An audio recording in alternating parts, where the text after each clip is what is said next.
What's up, world? Welcome to the latest episode of Power Spike. We have 3 matches left in the major region LoL esports competitive schedule before we get to Worlds, and those are the 3 LCK Worlds qualifiers, but we had ourselves 2 more major region finals in the LCS and LCK with some upsets, some things we got to talk about as we project what we want to see and what we think is going to happen at Worlds 2024. We'll be doing that with myself, Dom, and Mr. Cannon. Yamato has joined us yet again here for another episode of Power Spike.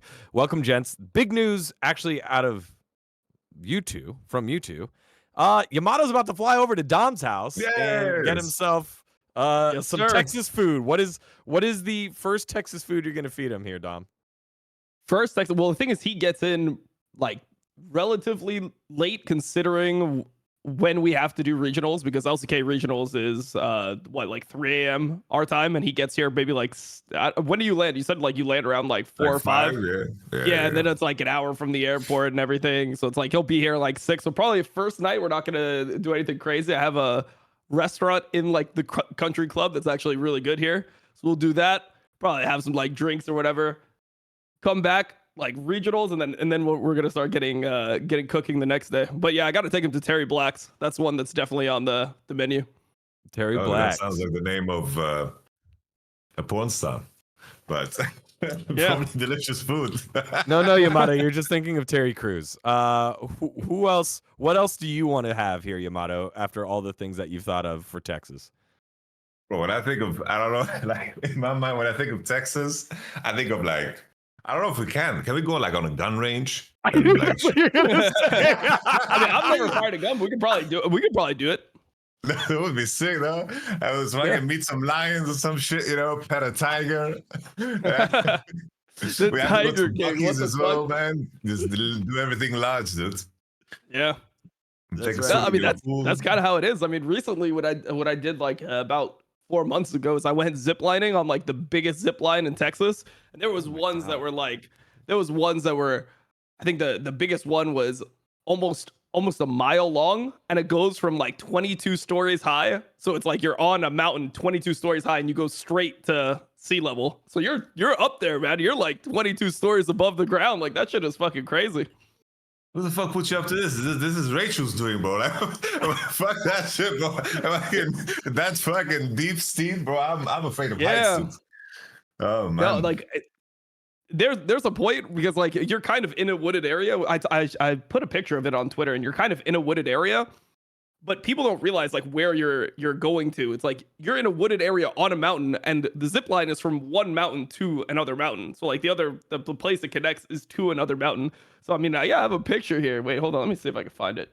Yeah. I have a picture here, and I could like show you where it is. Hold on, let me see. Yeah, pull that up, because Yamato's complaining about, possibly dying or whatever from ziplining, but the 2 other things that he brought up, guns and tigers, like he's like, yeah, totally fine.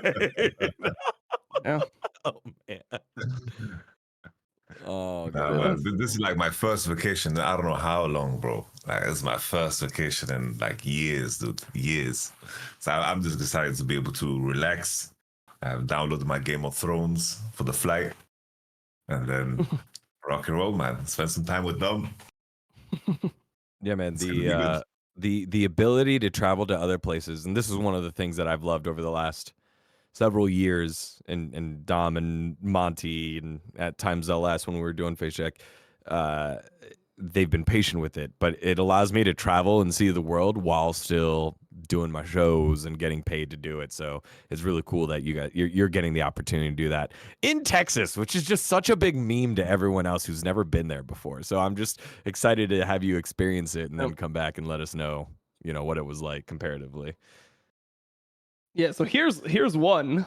Oh my god, dude. So where we're going, like people don't like know where the zip line is going. Like you see across the water, like in this picture, Yeah. you see across you see that like little hut. That's where the zip line Yeah. is attached to on another mountain. So like you start all the way up here, and this is I think this is the second longest one. So this is like 1,800 feet. So like I don't know, like 600 meters, something like this. So you're going over you know, I mean, that's like 10-story drop to where the water is from the tree line. And then you're going all the way to that little hut on the other side. But Is that has there- to be you, right? You got the C9 pads, bro. Your belts Yeah. are looking huge, dude. Fucking Bro, right? cannonball We've been in the shoulders, gym, bro. though. Come on. Look Come on, at bro. We've been in those the gym. cannonballs, bro. That was Bro, we like haven't been fucking crazy, around. dumb. Holy, bro. You look like a fucking Star Wars ship. Fucking 2 Death Stars just. Look at you, dude. Holy moly. I saw that C9 Respect. Puma pants. Yep. Knew it was you, dude. But I think Puma I would be too pants. heavy for this, dude. Too heavy, No, bro. no, Like, this, no, the no. zip line would just sink. Nah, Bro. that shit. The zip lines that they use. So these zip lines, because they tell you all this shit because people are like freaking out there, right? The zip lines are the same cables that are used to pull aircraft carriers. Oh. So like these zip lines are, I mean, I don't know. They shouldn't be breaking, you know, like the zip line won't snap if like worst fear would be somehow the fucking stuff comes out of the foundation or something, like the wood that's in the, or the metal that's in the foundation that's in the mountain actually like snapped. I think that would be probably like the biggest worry, but yeah, I mean, there's never been any accidents here, so There's Yeah, only like trust them. top percentile Americans would get would not be able to go. Just top percentile. I mean, most of them would be in Texas. Like chat saying too heavy. There was- You haven't look, been to the hey. US, Yamato. Like there's some biggins. There's some biggins. There was some people that made me feel safe on it. There was some people that I went with, and like I was like, I should be good. Like, Yeah, don't worry. You'll know it when you see it. When you see a person that looks like their tractor has a tractor, like then Yeah. you'll get it. You'll get no, it. there's some people that like that were there, and it felt like their most likely transportation would be like forklift or something like this, and Jesus. and they were able to do it. So it gave me a lot of respect for these zip lines. Let's get this shit started. All right. Well, excited for your trip to America. I'm jealous that you'll be over there, but enjoy it as we got 3 matches there for LCK, and we will get to that one in just a little bit. But before we do, it's time for what happened. What happened this weekend, right? We had a couple of matches that we had 1, 2, 3, 4 matches. We had the lower bracket semifinals for LCS, the lower bracket finals for LCS, lower bracket for LCK, and then the grand finals between the teams. And expected probably for both brackets, you know, FlyQuest taking the victory over 100 Thieves, and then Hanwha Life Esports taking care of business against T1. Let's start over in the LCK here, Dom, just because I know you're raring to go for T1 Hanwha Life Esports. It was 3-1. It was an epic end to the one game that T1 won, but honestly, it looked like the same T1 that we've been talking about for months now. They haven't really changed too much, and Hanwha Life able to out-strategy them and outmaneuver them. Yeah. No, I mean, I feel like Hanwha Life just proved they are a comprehensively better team than T1 over this playoffs, like in almost every single facet. And I think that it just starts from draft. When you look at the draft, people are talking about like, oh, what is T1 coaches doing? The players can't play anything. Like the players on T1 can't play like any of the fucking meta champions that they need to play. That's why their drafts look like this every time. People are like, why are you putting Gumayusi on Ziggs? It's like, look, what are you fucking banning and what are you going to pick? Because you can't pick Smolder. They can't pick Smolder, right? So they have to ban it on both sides, or they have to just give it every single game. If they give Peanut Vi, we saw what happened in the previous series, like Peanut Vi, Peanut Maokai, like any of these champions, he's completely taking over. The Ziggs is a pick that Viper can play completely fine. Like his Ziggs is perfect quality, like one of the better Ziggs in LCK. So you have a problem there. There is nothing to, and then you have like things that you have to worry about later on in the draft, like Doran's Jax coming in good matchups, and it just feels like the scope of what T1 can play is so fucking narrow that I don't know how they actually are going to ever be able to beat Hanwha Life on a patch like this, because they can't play Yone themselves. So it's like you always have to worry about the Zika Yone pick. They tried to hard counter it in one of the games, like in the first series where they did the Lee Sin LeBlanc. They tried that angle. They have all the jungle issues. Like Peanut is just beating Owner in like every matchup essentially. Like he is just able to lock in Vi, Sejuani, Maokai, Poppy, all these picks, and owner has nothing that it seems like he's able to do into all of this. And then bot lane, they have the issue of the fact that Viper is just better on the Ziggs, and Viper just seems like a better utility player in general than Guma. So I don't know, man. Like, I feel like Hanwha Life is just so much better than them, and people that over focus on draft, it really like triggers me, because it's the draft isn't like the coach is sitting there like, yeah, I think Smolder is fucking weak this patch. Yeah, I think Smolder is just a shit champion. It's like Faker obviously can't play Smolder well, or they would just first pick it every game when they're on blue side. They don't think that there's enough value in that pick. They think that they're better off playing Corki into it and trying to win through other ways, or playing Tristana, or playing Caitlyn. Yeah, Caitlyn mid was something that they tried earlier in the series. Honestly, I don't think Faker individually played super bad in that game. I think it was just circumstances, because he had to start net at level 1, and then people are just visiting his lane. But that's the big issue when you play against Hanwha Life. It feels like it just seems like Hanwha Life, they're so good about pressuring the map in the right places with their support and jungle. And T1 is kind of just like, they just want to just lane. They're just hoping that Zeus can get a counter pick. He could just be laning, Guma and Keria could just straight up lane, beat people like that. And they just don't want there to be all this interaction and all this movement in the map. And especially with how the game is working now with 2v1s, where you have 2v1 iterations where the support is laning mid level 1. I just feel like it's really bad for T1, because T1 is always had an issue with making these types of decisions. We even saw it at EWC. If you think about TL playing versus T1 at EWC, like TL just had a comprehensively better lane swap and carried that advantage throughout a whole game in the game that they won against T1 at EWC. And I think that this is a main problem with T1, is when the game became more dynamic and 2v1s came in, I think that they've fallen off. Just think about their trajectory. They've looked like they've been struggling ever since people started with the 2v1s back in spring. Yeah, that too, against a Ziggs that can alter the macro of the map.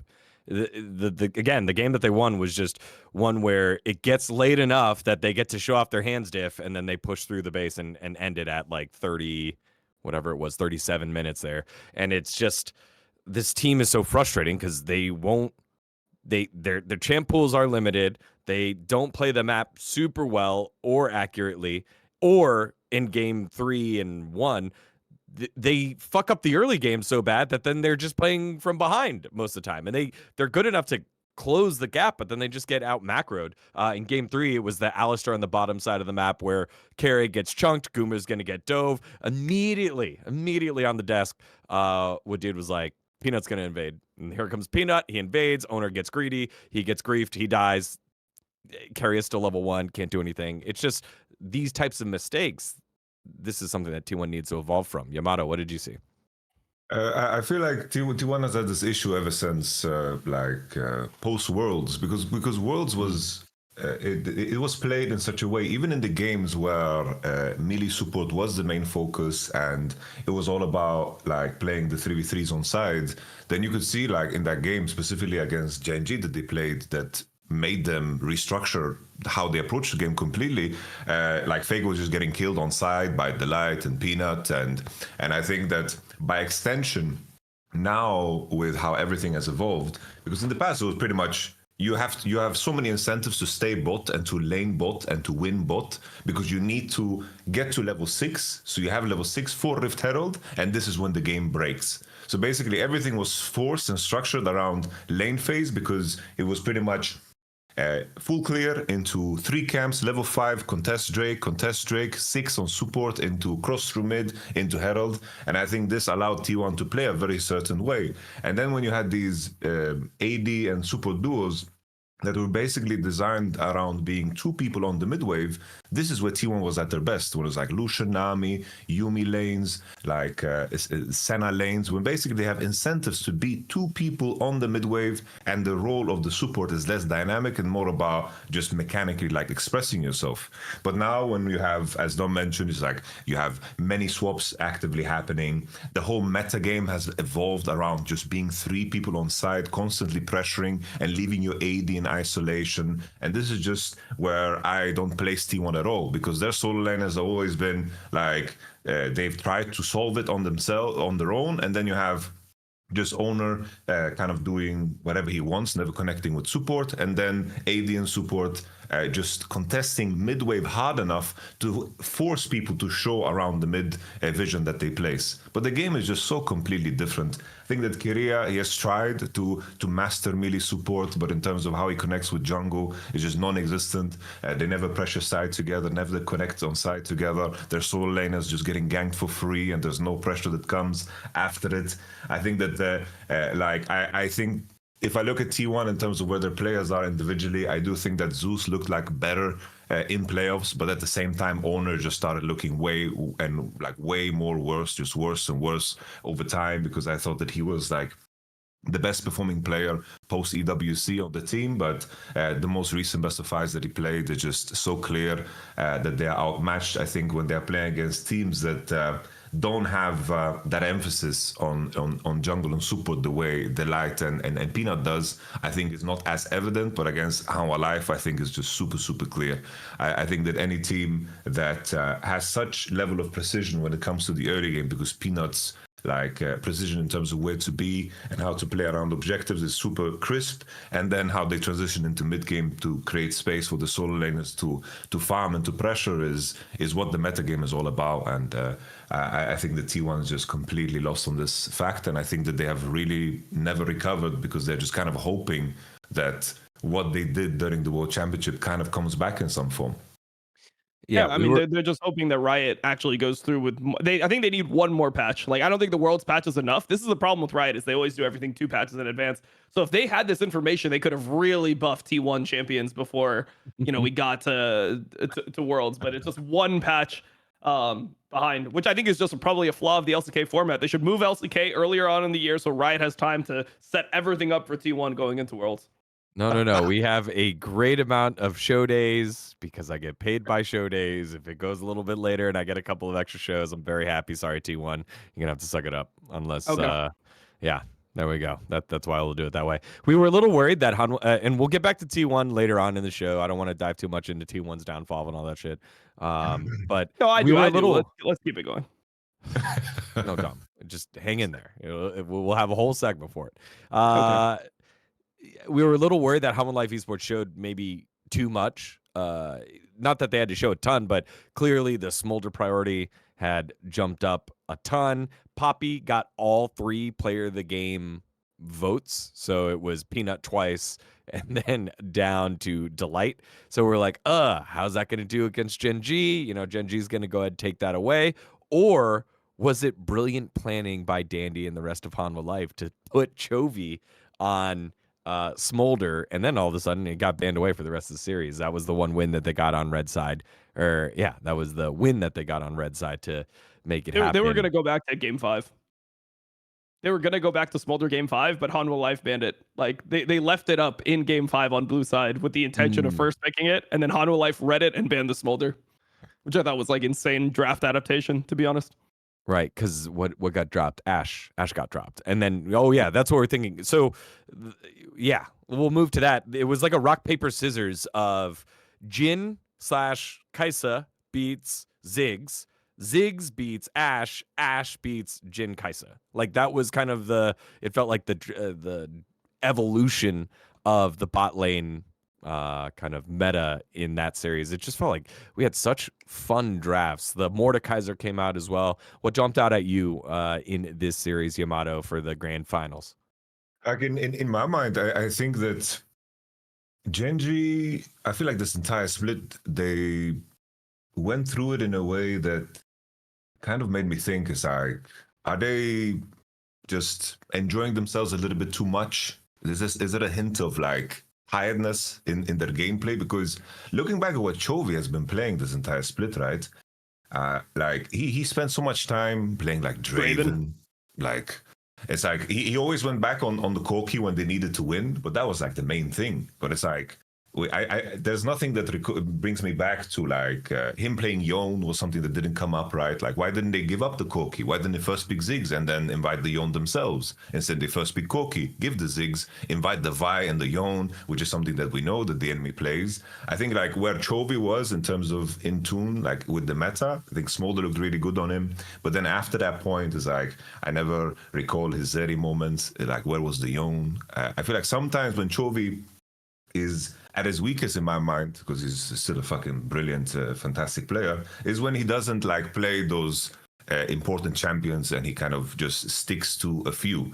And I think in this moment, I think the fact that we didn't see that evolution, and I think beyond Smolder, I feel like he was trying to kind of just farm his way out of issues, because in my mind, I think GenG got away with playing similar to how T1 does, with not leveraging the support to connect and to pressure with their jungle. But they've gotten away with it just because of how insanely precise Keen and Chovy are in terms of how they farm side.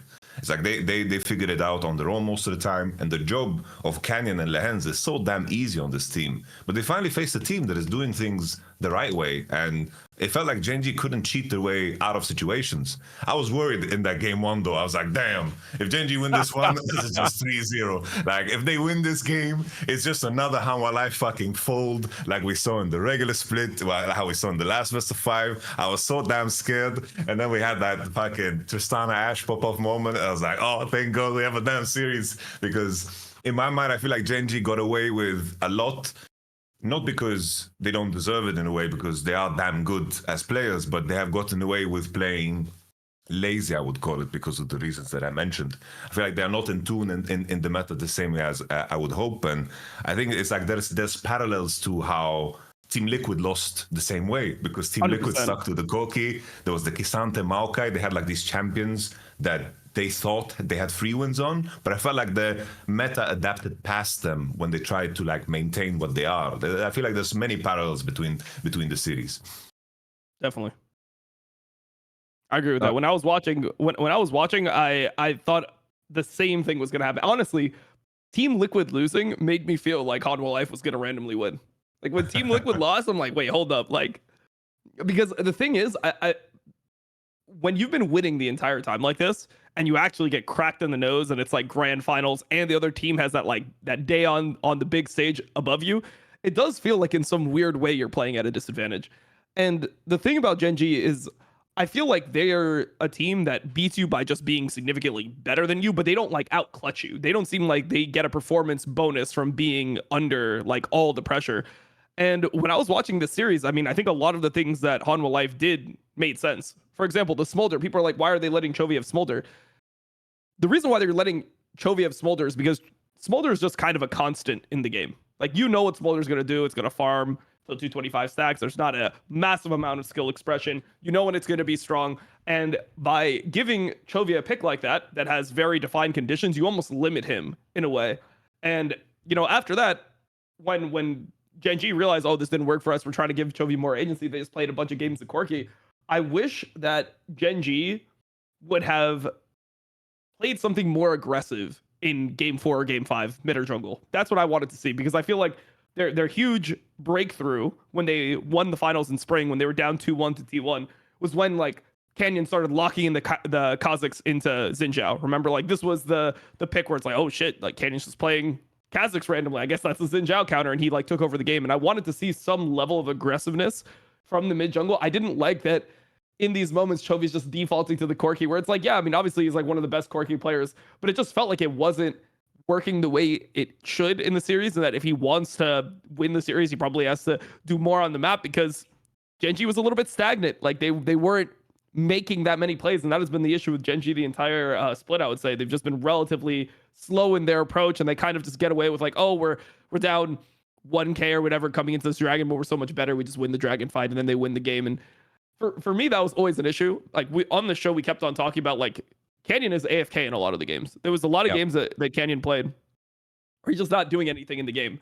And even if that works, I'm not the type of person that I'm just going to sit there and be like, oh, well, I guess that's just good jungling. It's like, no, there's just missed opportunities. And there's this like reliance on just winning through being better later on that you won't always have the conditions for in the game. Like not every draft is going to outscale.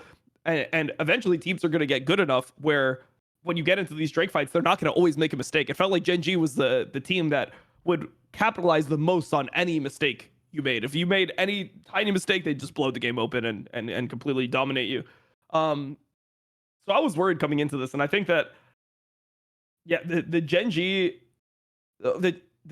like game plan, I just felt like overall was just was too passive in the later games, and I think that they needed this loss. Honestly, if they're going to win Worlds, they probably need to have this loss in there so that they are able to draw from like, oh, this is what a close best of 5 loss looks like. This is what the close best of 5 wins look like, and they can kind of draw parallels and figure out like what actually happened, you know, differently in these series and what angle should we take in these later series going forward. Because I think that versus a team like Hanwha Life, it's very hard for them to just win by waiting for a mistake. I think that the style that GenG plays could be good against a team like BLG that is like super aggressive, but I think we have this weird like triangle where I feel like BLG would beat a team like Hanwha Life. Hanwha Life, like, I mean, has the ability to beat GenG, but GenG can beat a team like BLG because of like how all the playstyles end up like interacting together. So I guess we'll see going into Worlds, but overall, I think the GenG was like overly passive with their approach, and I don't think that they changed the draft enough,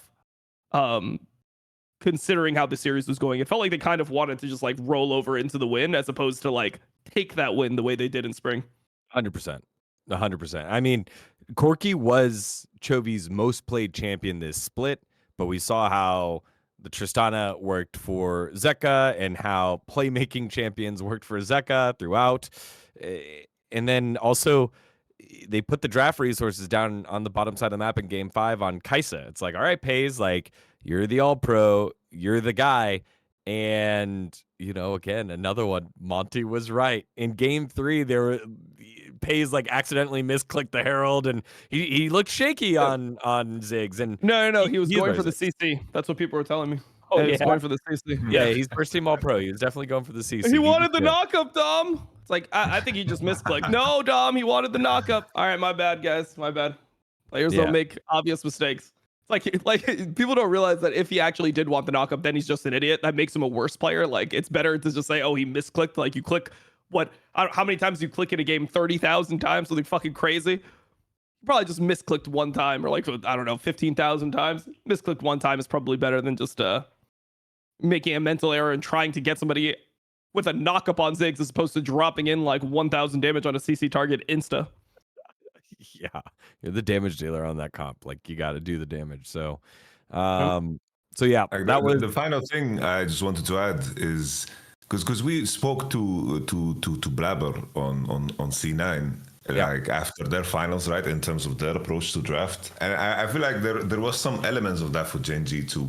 Like, I think in too many cases, it's like when I looked at the pairings that GenG like put together, it's like they gave themselves more room to pick jungle and AD early. And then I always felt like their 1, 2, 3 pairings always like made sense. It's like Maokai, Tristana, Ezreal. That's cool. Or like Vi, Ziggs, Yone. Like they always picked the good pairings when there were games like GenG. It's like, what was that draft when they had like Zyra, Udyr, and Zyra, Udyr. They just kind of pick champions. It's like, it's like I can clear fast, and I can be there. MF Alistar. Yeah, it's like there was no like.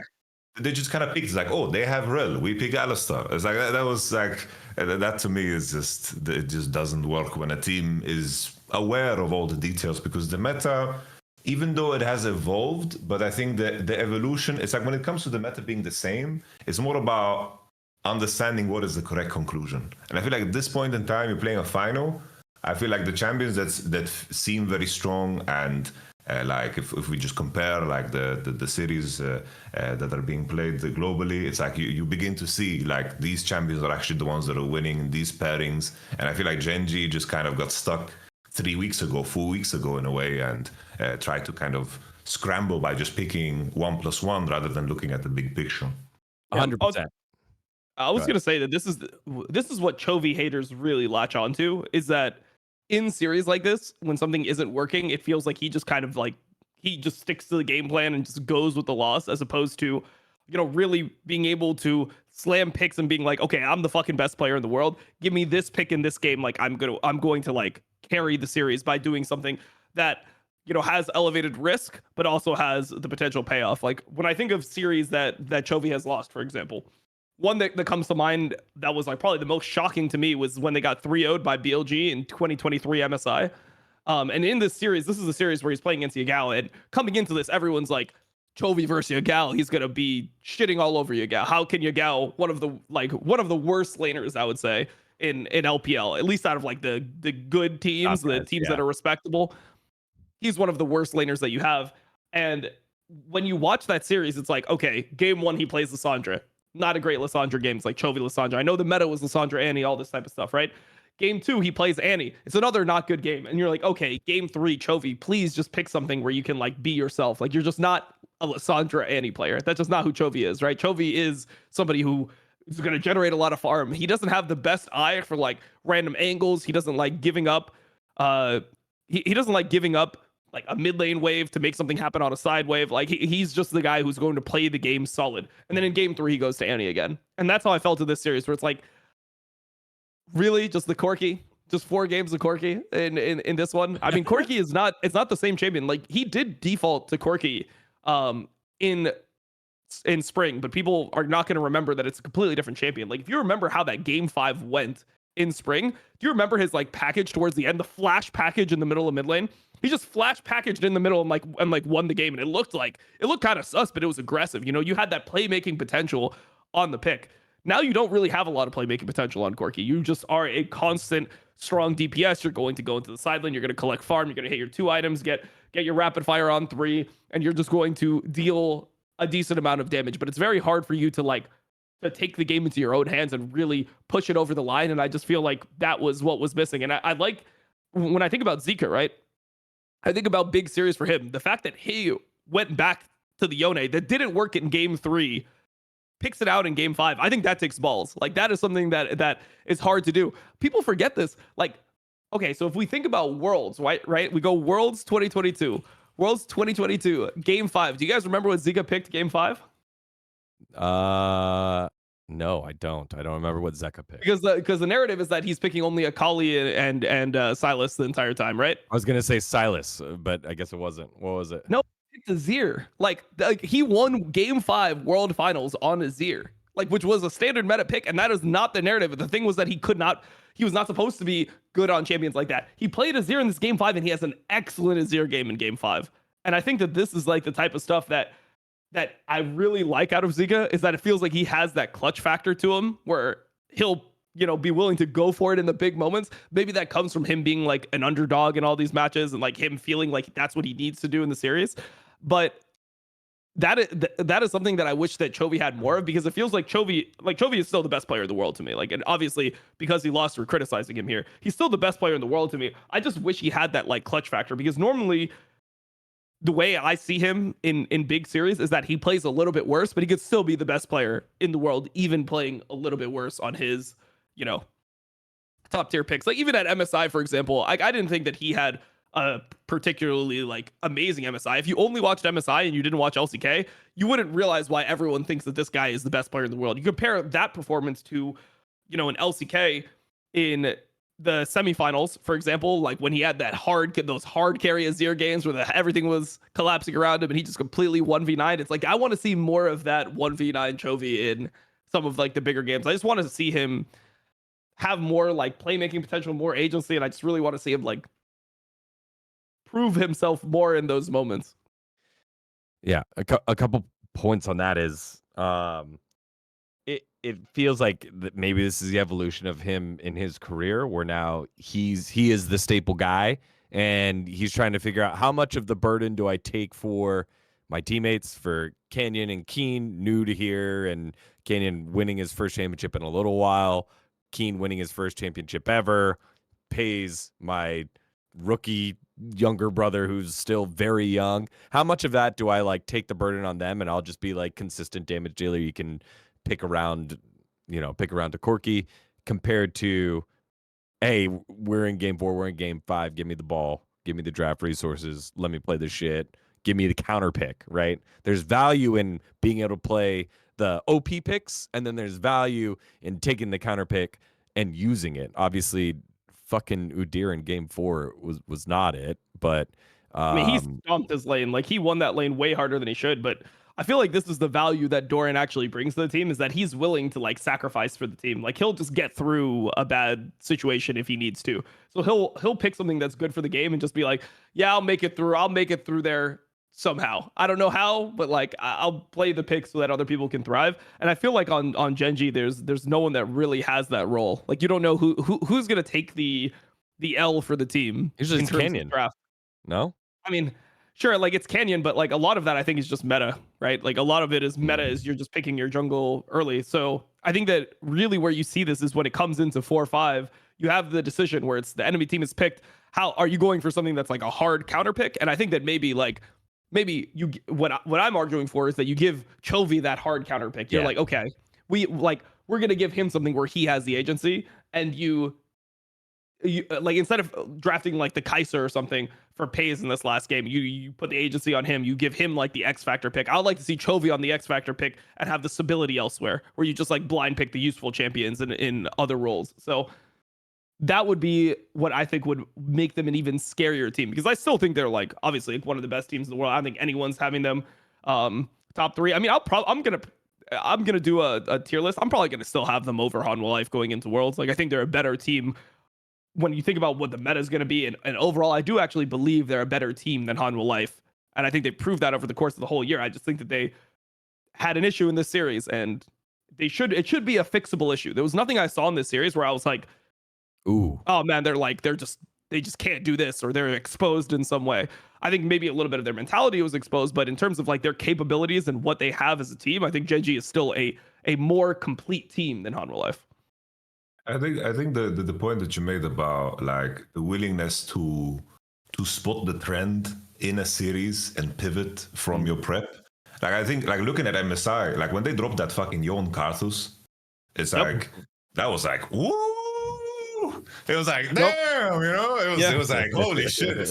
They came in to fucking win this shit, you know. Like respect. Dude. I mean, think about the Nidalee in the series before that when they played against top esports. Like that Nidalee pick didn't come. The Nidalee became meta later on in that tournament because of that series that they played versus top esports. Before that, Nidalee wasn't being picked at all. So it was like a Canyon special. That's what I want to see. I want to see them pick their special picks in these types of games. You know, not just go to what is the prep. What's the flavor that you guys have? What do you guys have? You have somebody who is the best mid laner in almost every single meta. Outside of like maybe 1 or 2 metas, you have the best mid laner in the world. There is some pick that he has in these games that he can go to. If you blind a Corki into him, he has something that he can fuck the guy over with. I don't even care if it's going back to the Draven or like the jungler. Canyon is the Nidalee guy. He's the guy who was like, everyone was looking at this guy's Graves Nidalee for years and trying to figure out how he was able to play it so well. And when he brought it out in those games, that's what pushed them over the edge in that series versus top esports. So yeah, I mean, continue with your point, Yamato, but that is like what I feel like is the X factor on GenG that they didn't utilize. Yeah, for sure. Like you mentioned the Kha'Zix pivot as well. Like that was also so based. It's like we're all watching that shit. And we just saw like Xin Zhao slaughtering the previous game. We're like, what? They're not banning Xin Zhao? They're letting Xin Zhao on 4? What the fuck are they doing? They're picking Kha'Zix? Are you mad? And then he just fucking smurfs the game. Like in my mind, like when I think of Chovy's career, right? It's like there's been a series where there's been stubbornness, right? Like I think in spring it was rewarded, right? Stubbornness on Azir, Koki, he slammed it, won back to back, just kept playing it. Respect, right? There's moments where you can definitely get away with that. Like I've been in moments where I got away with that, where like I forced Wunder to play GP into Shen 5 games straight when the whole world is like, please ban the Vijichashi Shen. I'm like, fuck all of you. We're gonna keep going, you know? There's definitely moments where that's like a gut call that you take, you know? There's moments where it's garbage too. It's like we have this we kept picking TF and Humano is telling me his Silas is fucking shit. Don't fucking ban his Silas. I'm like, okay, you're fucking telling me this? Let's fucking go. And then we just fucking lose against Rogue because we're playing TF against Silas. Shit like that happens too.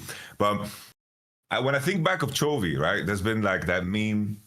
Like when I think back of some of those best of fives that like Griffin lost, like the one against IG when he was like playing Poppy mid and Sion mid, like a completely like wrong read on what he needed to do to elevate. And then I remember moments in Hanwha Life when he was like completely like popping off, when he has just 4 wards on his team, right? Like he basically had to drag that team when we played against them. We lock in, Rise, MF, like really OP champs on the patch. And then Chovy just fucking locks Yasuo. We're like, what the fuck? Where the fuck did Yasuo come from? We're playing against Yasuo Lee Sin. He completely massacres us because Windwall just countered our whole composition. Then the next game he just picks LeBlanc. We're like, what the fuck? And then you like Niski is like 30 CS down against Chovy. It's like, what the fuck is happening? And I think that this is, I'm just really, really reinforcing the point that Dom made. It's like, I think recognizing who your best players are, playing and following the trends. And maybe it's too deep, but I'm like looking at players. Like when I look at coaches that have never been players,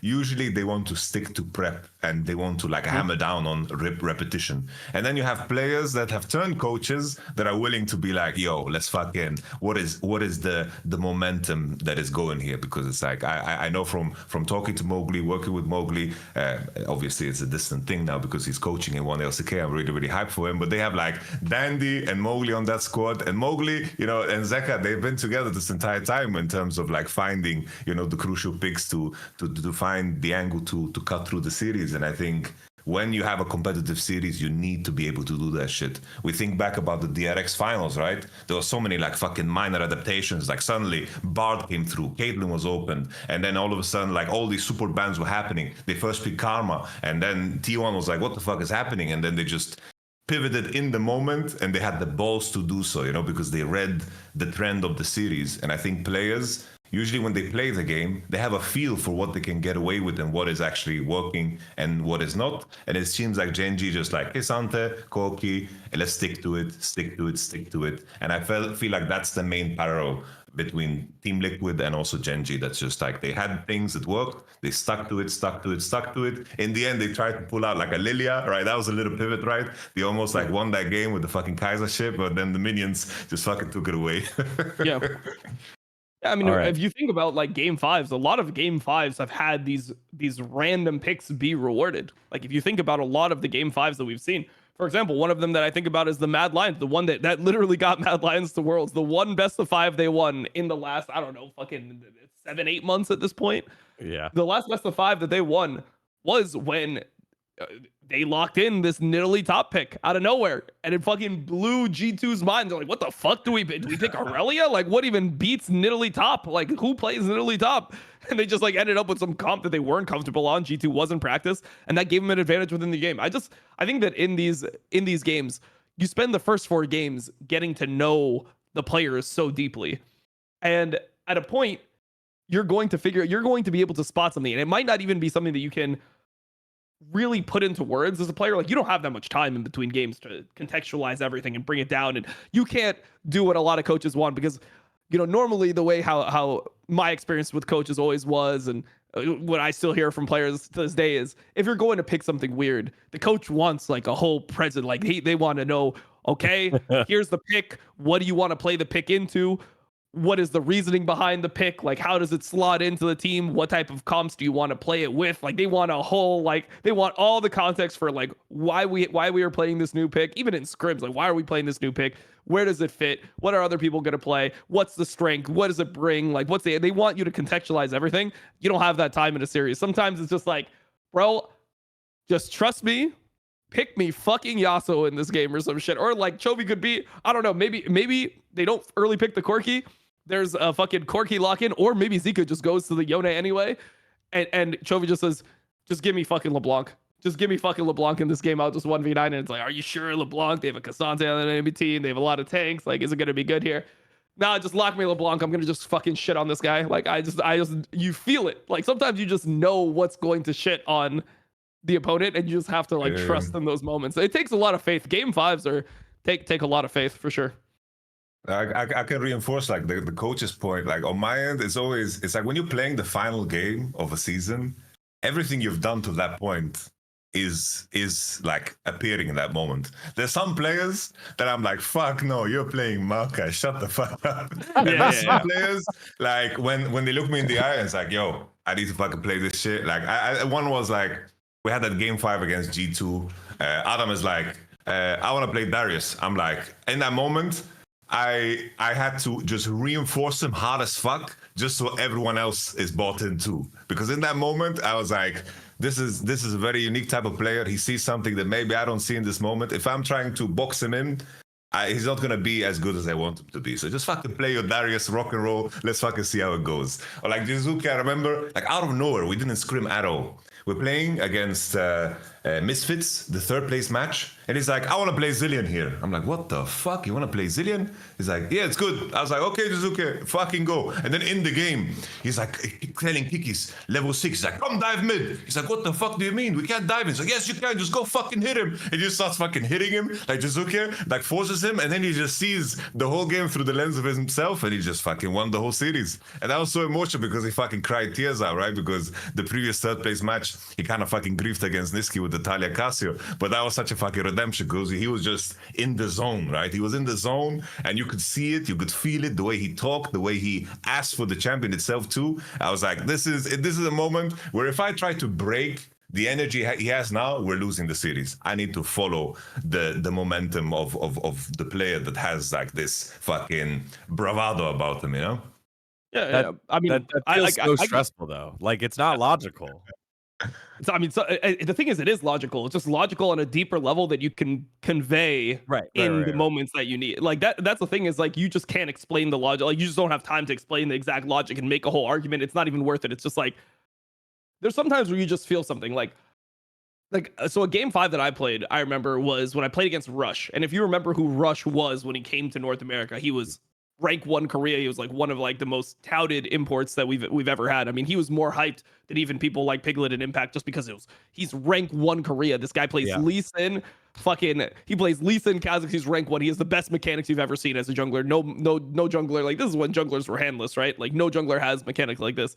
And I remember playing him throughout a whole series. And in game 5, we go to game 5. And, this was when there was like a Cinder Hulk meta, and he just kept on playing like these mechanic champions. And I could tell that this guy just thought he was way better than me mechanically. And I'm like, yeah, I could agree with that. He is better than me mechanically, but he hated the way that like I was playing the game because I was just, going into his jungle, dropping wards on him, stealing camps away. Like I was playing like a very like just like trade based game when it comes to like economy and just ways to just control him.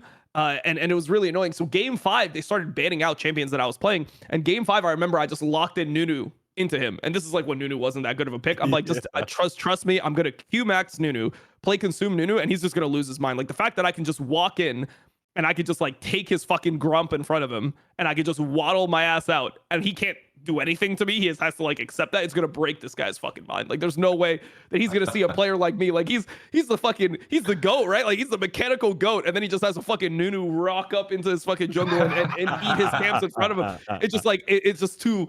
It's just a counter to him as a person, bro. Sometimes you just need to counter how the person like wants to play. Like you just can't let them opt into a matchup that acquires skill, because going into some of these games, like certain players want to beat you a certain way. Some players want to beat you with their hands. They're like, oh man, if we get into like they're thinking about the game 5 and they're like, if we get into like a jungle fight, I'm gonna just outplay him, right? I'm gonna flash his Q and just shit on him. Like I'll just be quicker than him. And they want to play the game like that.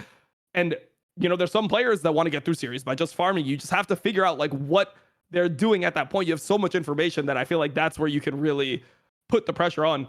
And yeah, I mean, like I said, that's one thing that I really appreciated about Zika this series is when he went back to like, it really felt like Zika was going for it. It felt like Zika was going for the championship, and Chovy was trying to just back his way into the championship. Like, I'll control you. I'm gonna win because I'm better than you.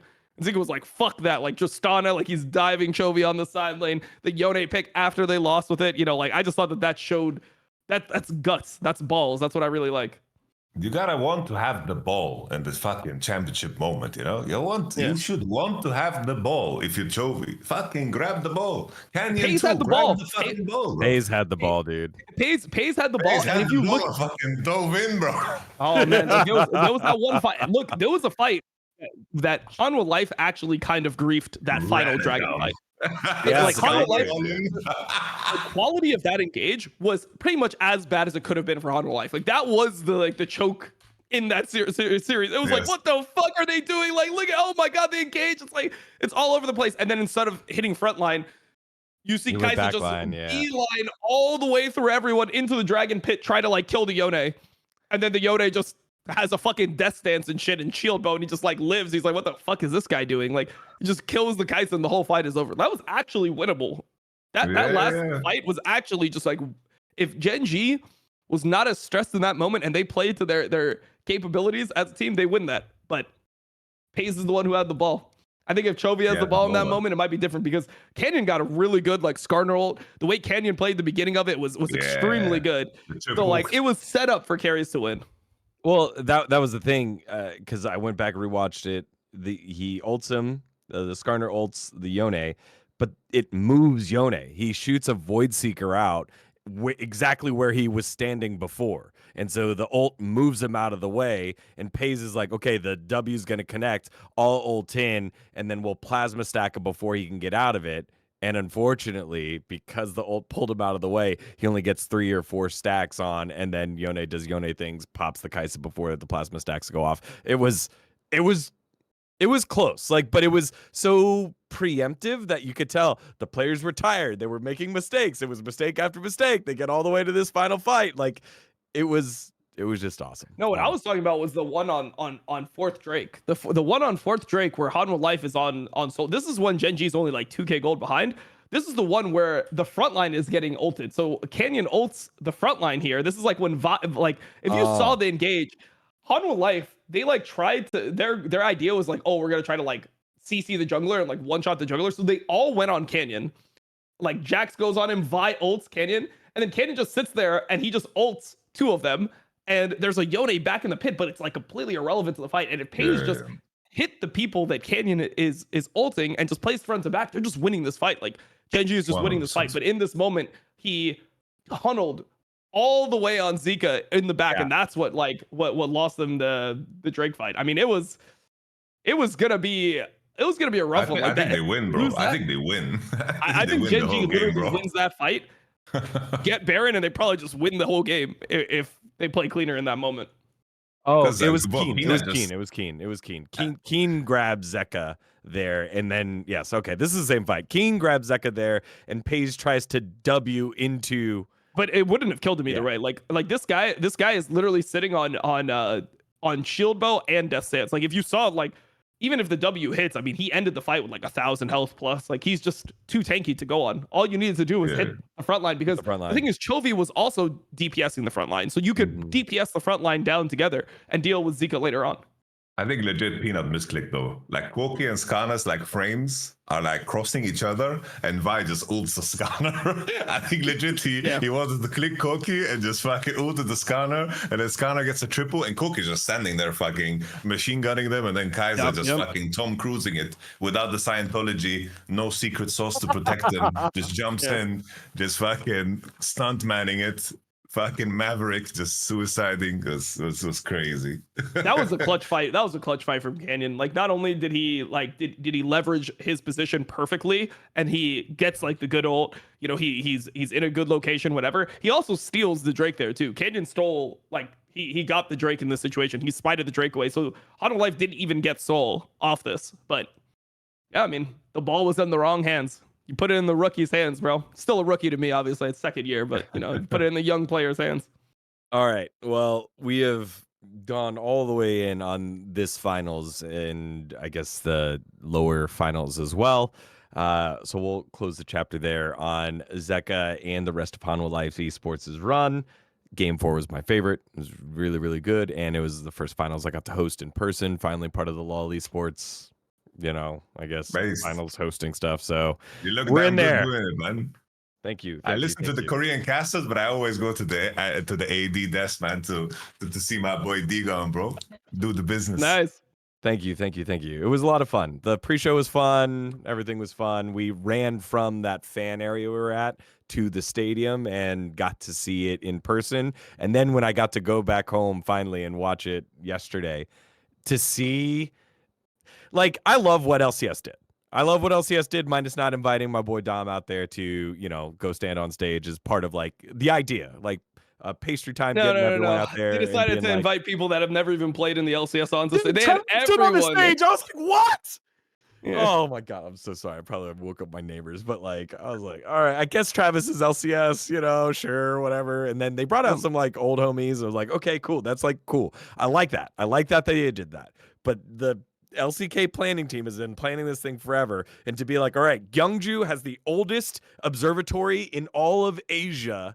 We're gonna make it star themed, and then that's why everything was stars, and you had like that whole like the summer champions, and it looked like some sort of like tool to read the planets. Like it was just fucking great, and just to be able to be a part of that was awesome. So, all right, well, this was supposed to be a segment, but now we're just gonna go to the next segment and get into now the negatives of some things. But before we do, it's time to remind you about some of our friends here on Power Spike that will allow us to put on the show for y'all. And this week, Power Spike is brought to you by our friends over at MeUndies. Now, for most of the year, fancy underwear technology sounds unnecessary. Breathable, quick dry, moisture wicking, anti-odor overkill. But then summer hits, and suddenly steaming beads of sweat are forming slimy pools in places they shouldn't be. Right, Yamato? Suddenly, breathable, quick dry, moisture wicking, and anti-odor are sounding pretty damn essential. And summer's coming at you fast. You need to be prepared like me and Dom with MeUndies. MeUndies has something for every guy this summer. Their micromodal fabric is breathable and comfortable, especially the ball caddy with its special pouch to help you avoid bat winging. You don't want a bat wing here, Yamato, do you? What's bat winging? It's bad. It's bad. Yes, it's bad. Yep. It's when the grundle gets piled up in there and then bat winging. Yeah, never mind. Anyway. Okay. I'm Grundle moving gets. Yep. Grundle's back. Oh yeah, that happens. To me Grundle all is the time, back. dude. That Hey, the happens to me. Grundle, I thought that was only. No. The grundle is here too. That's what we're fighting Oh, against. the Grundle is Wait, everywhere. All right. Okay. The We have a technology lot of creates Grundle separation. content here. Bro, I've said Alright. that on many times that I've had bat winging happening. I need the sack technology, dude. There you go. We'll Urban Dictionary for you as much as we can on this show. When a male takes his sack and isolates it from everything. There you go. I kind of did that, Isolates right? it from everything, like isolates it from their body as well. Like what? Like No, you have it in I another room. isolates it from his thing. There you go. From his Ah. thing. Because I have a So different it's the definition structure. here. When the male scrotum is sweaty and it sticks to the sides of the legs. Yeah, Yeah, that's what I thought it is. Yeah, And then it just. yeah. Because that, So then bro, you have to like do I that need to the separate it. separation, bro. Yeah. I need Yeah. that separation. That makes sense, Well, man. it avoids you from doing that. Anyways, MeUndies has a cut for every guy's butt. Over 10 different styles ranging from boxer briefs to jock straps to our special pouch underwear called the ball caddy that keeps you from bat winging ever again. These cuts come in over 100 different colors and prints ranging from black to dinosaurs all over it. So styles for everyone. Now, it has also unmatched comfort. The signature super soft micromodal fabric is breathable, stretchy, and oh so comfortable, making it ideal for all day wear. And if you need something more breathable and summer-proof, check out the Move Me line with Breathe Fabric, which has moisture wicking and anti-odor technology, perfect for working out or just keeping you extra cool on the sweltering Texas days, especially if you're going to Texas, So if you are, or maybe not, that's okay. We got you covered. Summer is coming, so be prepared with MeUndies. Get 20% off your first order plus free shipping at MeUndies.com/PowerSpike. That's MeUndies.com/PowerSpike for 20% off plus free shipping. MeUndies, comfort from the outside in. Thanks to our friends over at MeUndies for making it happen. And again, everyone, these are products that we use to bring to you and make your life better while supporting your favorite show. Boom. All right. Now that's done, we'll quickly do Keeper Kick because we did a lot of describing the LCK finals. But the LCS finals also happened, and boom, we also had a surprise there. FlyQuest got the victory. So here's the Keeper Kick with World's expectations. Who will do better against their expected result? Will it be FlyQuest as the number 1 seed compared to what their expected result will be, or Hanwha Life Esports as the number 1 seed compared to their expected result? Let's get into it. Keeper Kick. Thank you to all of you watching live, spamming Bat Chest in the chat. You guys knew what it was. All right. FlyQuest, they're the number 1 seed. are they going, and where does the number one seed from North America supposed to finish? Where are they supposed to finish? And where do you think FlyQuest will finish? And then what, which one do you think is going to be a bigger delta? Same thing with the LCK number one and Hanwha Life specifically. In my mind, I think when it comes to Fly, like where my expectations would be that they should be able to beat like seed 3s and seed 4s out of Korea and China. Like I think securing like a quarters minimum, I think that's fair. In my mind, I think that the main thing is just the experience, right? The experience. It's like they had that MSI stint, and I think I don't want to get too caught up in the idea of like what Busio can do, because I think the last best of fives that he played were quite good. But I think like landing on the quarters, I think that should be like a fair expectation. Like take a game of like a dumb one that qualifies. I think that should be like entirely possible with some of the players that they have. Like the MSI was giga disappointing, so there's a lot of pressure on them. I think to walk away from that, but I think you can just cough that up to we got quad now. Jensen was the problem. Let's fucking go. New book, new pages. Yeah, again with the Swiss positioning, you can finish 15-16. So, because they're already out of the play-in stage, 15-16, 12-14, 9-11, lol, 9 through 11, lol, or 5th through 8 if that's quarters. So, like last in, or the last one's cut before you get to group stage, like what G2 Fnatic and D Plus were at Worlds last year, or quarters would be NRG. So that's kind of what I'm throwing out there. Yamato says quarters is what FlyQuest should get. Because in my opinion, Yamato, the LCS number one seed, quarters is good. You make it to quarters, great, you did it, and then you get the shit beat out of you by, China or Korea. You can get really unlucky in the draw. It's like a Swiss format can be very brutal. So it could be that they don't make quarters and it's like, you got fucked by these teams. That could be the case, because it's like 3 losses and you're out, and you could be unlucky. Like KT was extremely unlucky last year, right? It's like there was no worse luck than KT, and then you had like NRG being quite lucky, right? Weibo had the most insane luck. Weibo gets to play like only Western teams like the entire time that they're at the fucking tournament. Like, it was so insane, bro. Yeah. All right, Dom. Where do you think an LCS number one seed should finish in terms of quality, and then, or in terms of like goals, and then where do you think FlyQuest should finish before they, before they won the number one seed? I mean, so it's weird because for me, it's one of those things where I've just watched so much Team Liquid throughout the year that I think that the best North American team should be getting top 8. Like, that's what I think. But I'm not sure that FlyQuest is the best North American team. And I don't even know if them being number one seed will give them necessarily a better draw than being like the number 2 seed, right? It just depends on who you end up playing, because Worlds is such a fucked up dog shit horrible format that is just incapable of being changed for some fucking reason. We do double elimination the entire year, even at MSI, but we just don't do double elimination in this tournament. It's fine. Whatever. I will say, like, top 8 like should be, I think one NA team should be top 8, whether that is FlyQuest or whether that is TL. I guess that's left to be seen, but the best North American team I think should get top 8 at this tournament. I think anything under than top 8 is a failure. Right. So if Team Liquid's the best North American team, they make it to top 8. Would you rather have FlyQuest as your number one seed compared to TL, or would you rather have Hanwha Life Esports as your number one seed for LCK compared to GenG? That's what we're keeping or kicking. I'm doing. See, because I think both teams behind them I think are I would rather. Better. I mean, the thing is, it's this, right? Like, I think that Hanwha Life is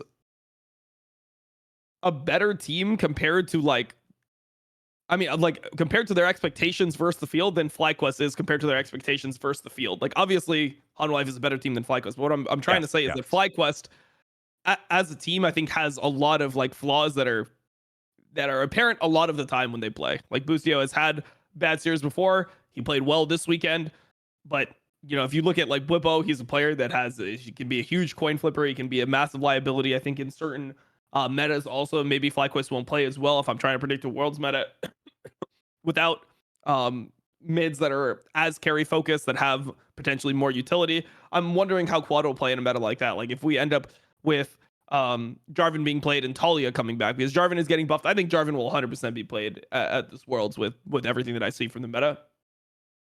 If Fleet gets nerfed, and people are picking less of like the Corki, Smolder gets killed, whatever. Let's say Talia becomes back in the meta. Like I think that instantly means that TL would be a better team than FlyQuest, just based off what I've seen. It seems like Quad has a good idea of like how to deal damage in fights, but he doesn't have the playmaking potential that we've seen out of APA. When APA was playing things like his Talia before, when he was playing his Aurelion Soul, he just has a better eye for like the map, and like Team Liquid is better at playing that faster style than FlyQuest is. So I don't think that type of stuff would affect Hanwha as much. When I think of Hanwha as a team, it feels like they have like Zika has the ability to play everything. I mean, when people would criticize him before, they'd be like, "Oh, his like Corki sucks." That's what everyone would talk about. Well, Corki is completely fine for him now, and it's a different champion than it was. So I don't have as many worries about Hanwha life in the meta as I do with FlyQuest in a potentially different meta. Got you. Yeah, that's what I was trying to figure out. Because I think the interesting thing is, what do you expect out of FlyQuest? For me, I didn't expect that much, and so I felt like the delta between where you expect them to finish but using the number 1 seed feels like more like a waste than what Hanwha Life and their expected result compared to what an LCK number 1 seed is. LCK number 1 seed, you expect them to win Worlds. Hanwha Life, maybe a semifinals if they get unlucky, or quarterfinals, right?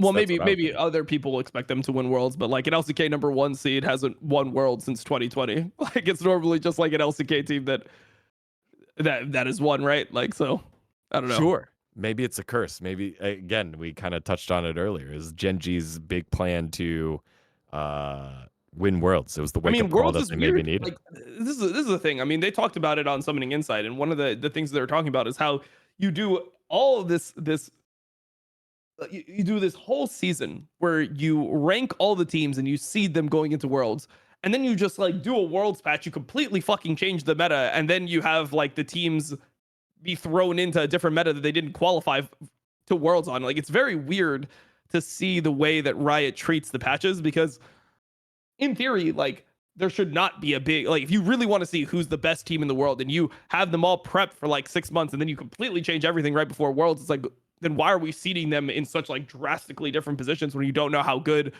people are going to be on different patches, and you know how much influence patches have on team performance? It just seems kind of weird in that regard.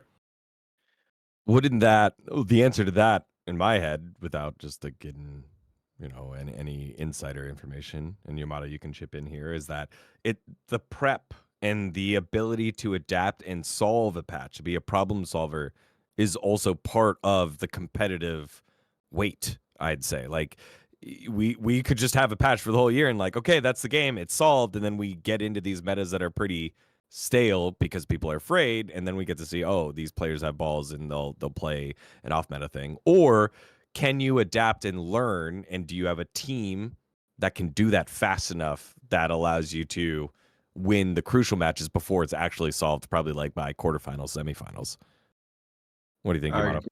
Like on my end, when I think back of some of my World's experiences, like for example, 2022, I think if the changes were too drastic for us with our team issues, we would have not like won a single game in that group stage, because we could stick to like the Azir, the Lucian Nami, and we could stick to what actually qualified us, because that's what we played throughout the entire like regional gauntlet. And there's been moments in time, like 2018 Worlds was tough for us, because this was like when Akali top, Irelia, Sion, we had to like isolate and like target ban a few set of champs, and we needed to just adjust to like what it was. And I think in a lot of cases, what's the strangest when I think back at like some previous World Championships, it's like you definitely benefit super much of being like being the outlier, right? But that's the risk of the game, and why winning worlds is so damn difficult, because you're dealing with so many variables at the same time. You're dealing with the randomness of the format. You're dealing with the randomness of the patch in terms of how hard it can shift and change everything. And looking back, I think I don't envy the position of Riot in terms of how they need to like do balance changes, because they need to like be 2 weeks, 3 weeks ahead of time in terms of what they ship. And there's and cases how are you where going to make the patch cater to T1 in that format? Like, it's so fucked up.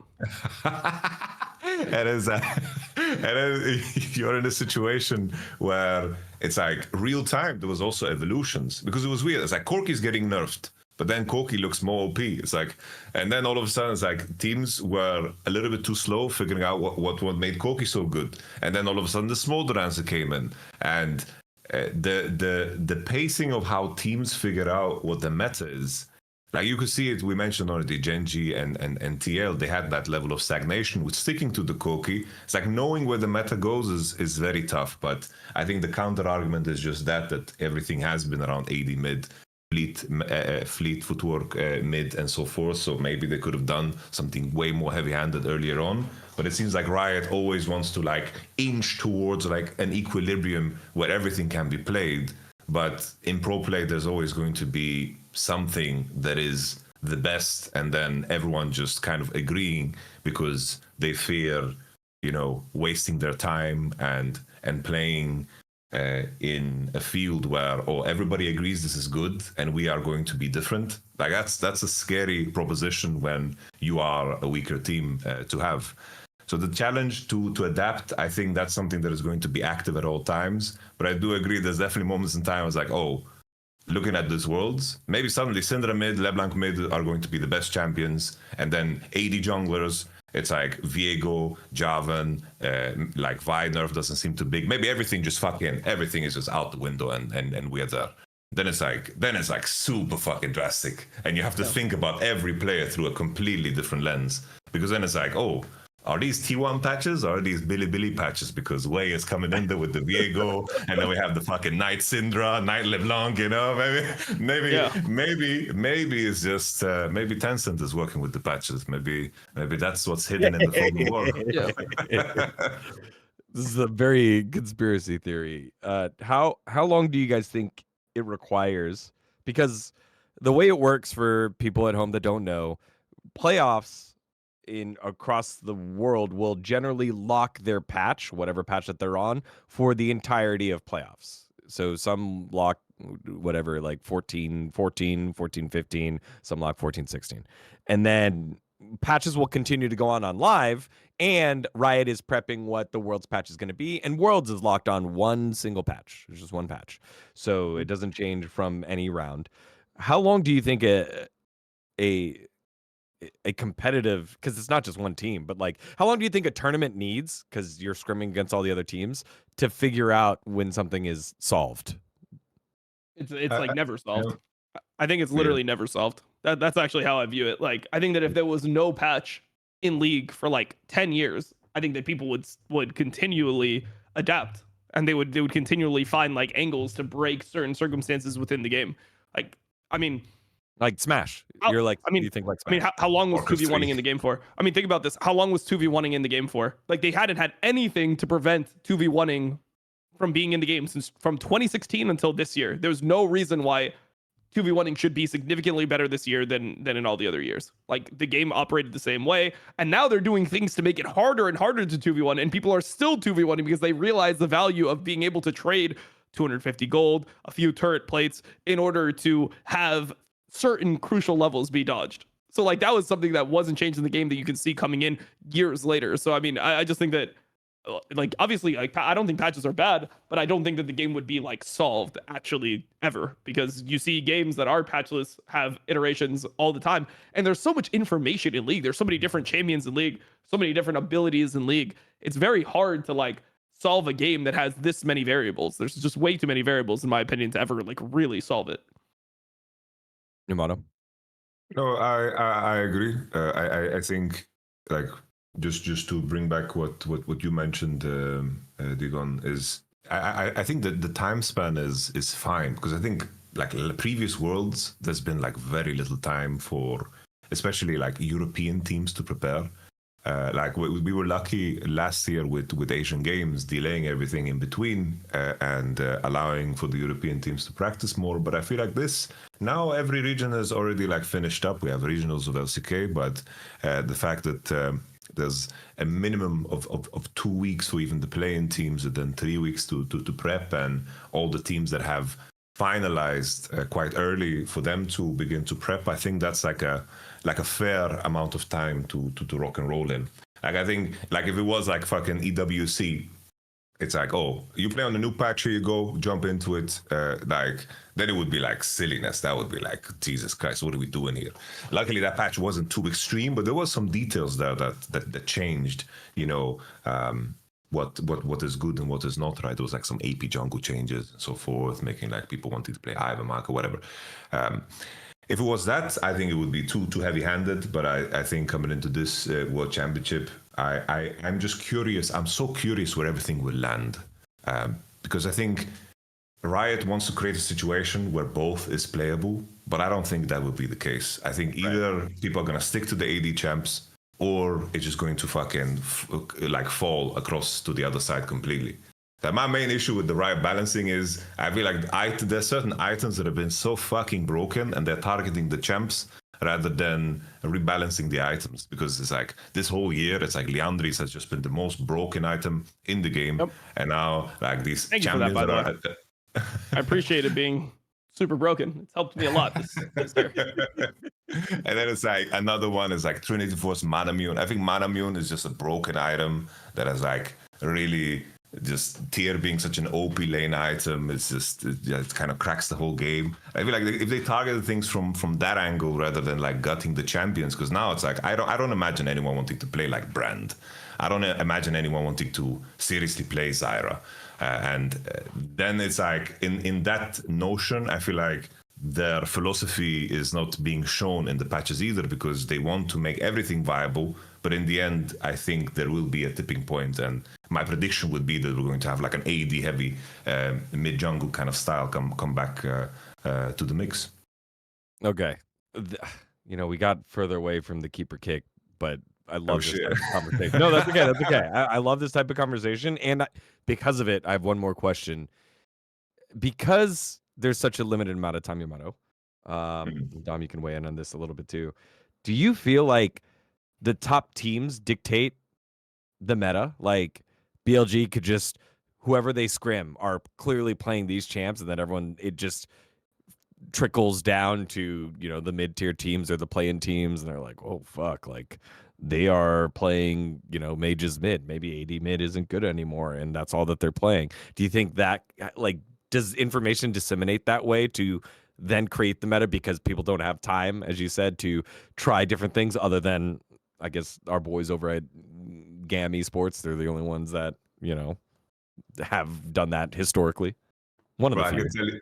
I can tell you this, it's like word travels very fast in terms of what is played, and also teams just talking. It's like, I think everyone would be very surprised with how fast information travels. It's like, your scrim information is not sacred. It travels very fast. I remember, it's like a big one was 2021, right? It was like the Yuumi, right? Mm-hmm. Yuumi. It one day, and suddenly the next day, everybody's playing Yuumi. Yeah, and then those coaches that were just like not banning Yuumi, it was fucking crazy. Bro, that was the next year. Oh, never mind. All right, never mind. Shit. Was there a scrim block where in the middle of the scrim block you got information about a champ and you then jammed it into your scrim block, or did you have your scrim block set? For sure.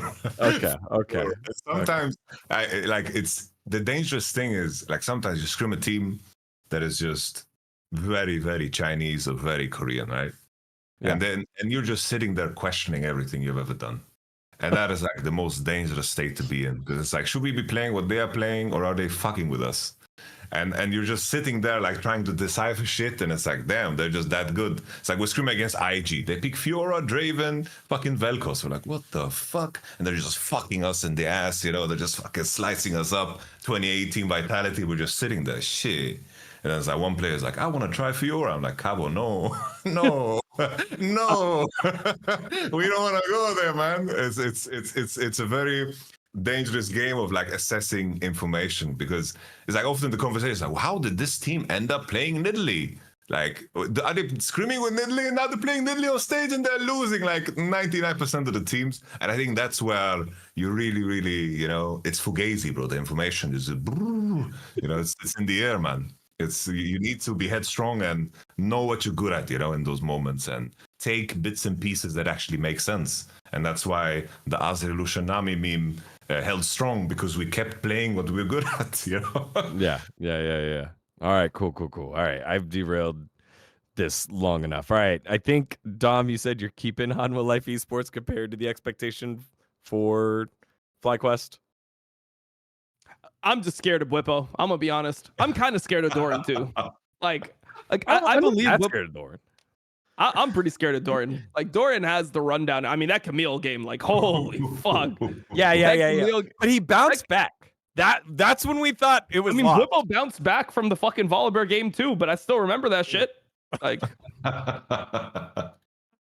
they bounced back. Like, God. I mean, that's the beauty of Whippo, of players like Whippo and Doran, is that those types of players, like, they play how they play, and it doesn't feel like they get like super down in a rut if they have like a bad game. Like you see Whipple. I mean, you see Whipple. Like he runs down. He's like, yeah, I mean, you run it down. I mean, yeah, you can run it down sometimes, but I'm not going to change the way that I play. That's really good. Bravo, that was really good. Run down.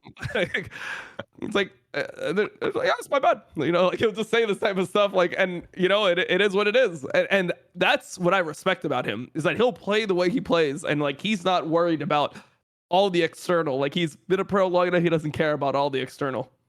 All right, Yamato. Which one are you keeping and kicking compared to expectation? I'm keeping Hanwha Life. I see them as a top 3 team. I think that they have the things that are the most transferable, you know? Like, I'm a big support mid jungle guy right now. I think be strong in these roles and you're gonna do well, and Hanwha Life has that in the pocket. I think they're covered throughout, and I think that Peanut gets to play what he wants to play, and it's gonna be a fucking demon at this tournament. All right, well, there you have it. There's our keeper kick, plus a whole lot of meta talk, and it was very interesting to hear some of the back end of it. So who would you keep or kick compared to their expectation, right? FlyQuest lower expectation, but a much larger range as the #1 seed compared to a much lower expectation as the LCS #1 seed, but a much larger range in terms of finishing.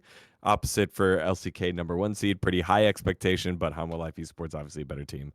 Let us know in the comments below. And while you're there, if you haven't already, give us a like and subscribe to catch all of your esports content here. All right. Well, now it's time for us to remind you about one of our friends. And you know what? Yamato's going to get a good taste of it too, because it's our friends over at Factor. Warmer, sunnier days are calling. Fuel up for them with Factor's no prep, no mess meals. Meet your wellness goals in time for summer and now fall, thanks to the menu of chef-crafted meals with options like Calorie Smart, Protein Plus, Keto, and Keto. There we go. Factor's fresh, never frozen meals are dietitian approved and ready to eat in just 2 minutes. So no matter how busy you are, you'll always have time to enjoy nutritious, great tasting meals.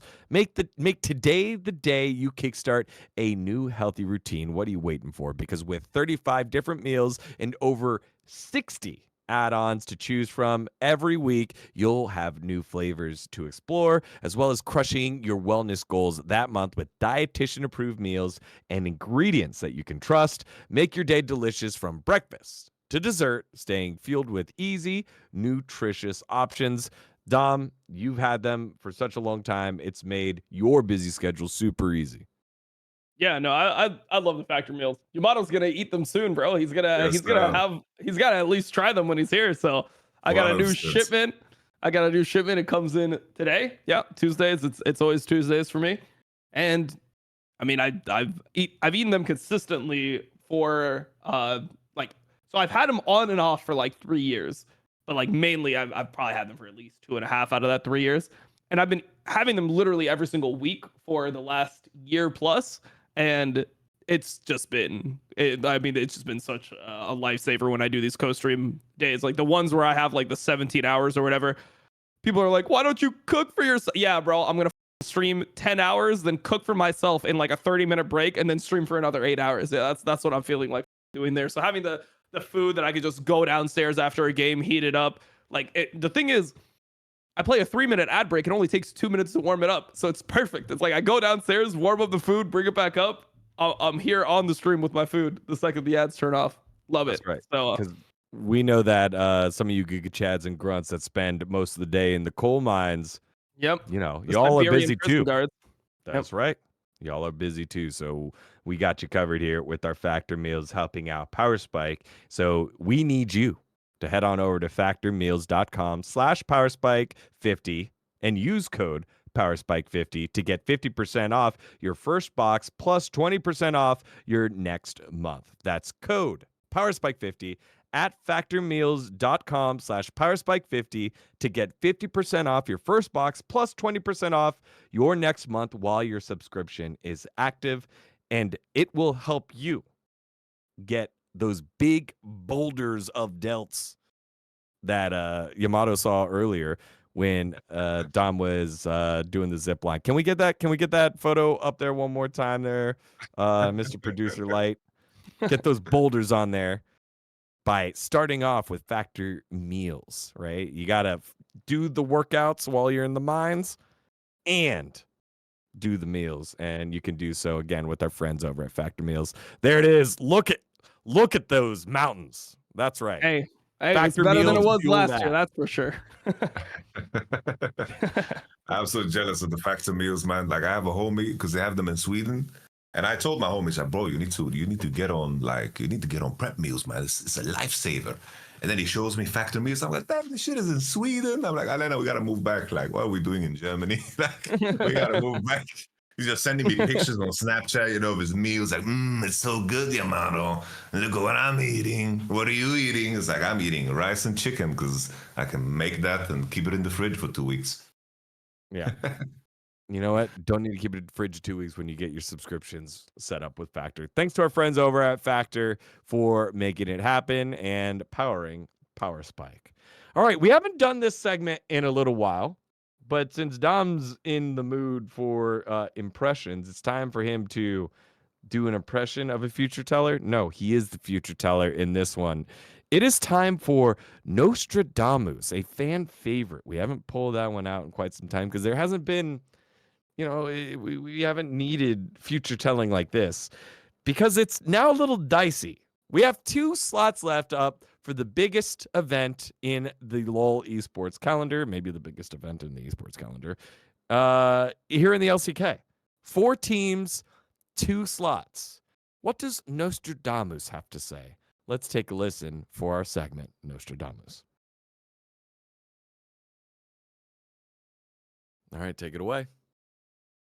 So it's kind of tricky, and I hate to say it, but I think T1 will qualify over Dom1. I think Dom1 macro is just too fucking bad. But I guess the spicy one will be that I actually think that KT is going to beat Dom1. I think when they face off, there's going to be momentum shift. Dom1's going to lose to T1. They're going to be down in the dumps. KT is going to get the free series versus Sandbox. They're going to 3-0 them. They're going to feel super fucking good going into that last series. And that last series is going to be a KT victory. And we will see Barrel back at Worlds in 2024 after 1 year off. So who knows, bro? Maybe KT ends up winning. Look, the KT team on paper, they're all right. Perfect. He kind of runs it down from time to time, but they have high highs. They have potential. I mean, they're the team that beat GenG. They're one of the only teams to beat GenG the entire year, outside of now, I guess, Hanwha Life and top esports, I guess.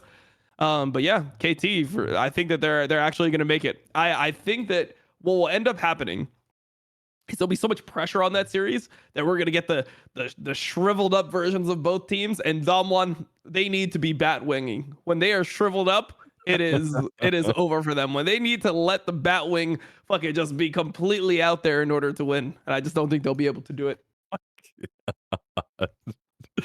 All right. What do you make of our future teller nostraDOMus's prediction here, Yamato? But I was hoping to be the base one because I have the KT win too, dude. Because I think Damon has they've lost the thunder, man. Like I think the whole point of like the Damon rise was just aiming, playing the Zeri, and like having good Ezreal games. But I feel like that has kind of fallen off a cliff, and now we're thinking about what is good. It's like Deft on Jin, Ash. Like, bro, like he's chilling, man. He's in his element. And then for me, bro, I'm such a believer in Big Dick Daddy, Mr. BDD himself. Like, I think this guy, he pioneered that damn smolder, you know, like he's going to be able to bust that out. I think he's going to do well. Like my Showmaker is one of my favorite players of all time, but Showmaker is on that like fake trajectory, you know, like he's not playing as well. He's on the LeBlanc hype. Ugh. Yeah, picking LeBlanc, fake and pick LeBlanc too. Like he wants to play like Talia, but I don't think that's like. I don't think that's the angle. I feel like against Damon, you remove the Vi, so you don't have like good mid jungle combos, and I don't think Aiming can drag this team as he has done before, because I think when I compare the supports as well, bro, like Moham and Kellyn, whatever the fuck is going on there, you know, it's like this is not a recipe for success, and I think that. You know, Beryl, like if there was any player that batwings harder than anyone, then it's Beryl. Like he just doesn't give a fuck a whole year, and then this is where he shows up. He needs like 2 pairs of MeUndies. This guy, for sure, bro. And then I'm with you. I think T1 make it. I think DK is just. I have no faith in DK. Like I think it's DK. Yeah, pretty much my take is just that I think Damwon is actually bad. That's my real take. Just Dom doesn't want to praise T1. Like he just wanted to make sure that there is not even a question that he's praising T1. He needs to make sure that someone's got to win that series. Yeah, someone has to win it, and I think Damwon will lose. T1 will not win. So this year, Damwon D plus is 0-6. So both regular seasons and both playoff matches they have lost against T1. 0-6, so looking like an 0-7 for them if nostraDOMus is correct. We were talking about it. Which team mental boomed harder between T1 and D plus from playoffs? And we think it's D plus. I think I'm with you as well. But I also think D plus is better than KT. But KT have like the friendship roster. You know, the boys are back in town. Plus little baby Perfect in the top lane. Like it just feels like. If you like Magic, if you're a believer in that thing, it's KT that goes. I feel like I'm crushing Chronicler's heart right now because he loves Lucid on D plus, and you know, but I want to see him there. It makes it feel like the Worlds is going to have all the storylines. Because if D plus goes, then we have to explain to the world, yeah, Kellyn and Moham, they swap at support, and Lucid, he's really good. He's not Canyon, but he's really good. Whereas the KT storylines, they go, you already know. High highs, low lows, they fucking tilt, but they also can fucking carry themselves to World, and Perfect will continue to self-log him after every match. Every match interview with Perfect is just, you just want to stop watching. He's like, I'm very sorry to my teammates, and my performance is terrible, and I promise we'll do better next time, but I'm just so sorry. While he's just shaking and nervous because he's a rookie. And it just feels like, whatever. So, you know, all of them have a great story. Sorry, being K4X, you don't get any camera time. You fucked it up with your draft during playoffs, and yeah, really fucked that one up real bad. All right.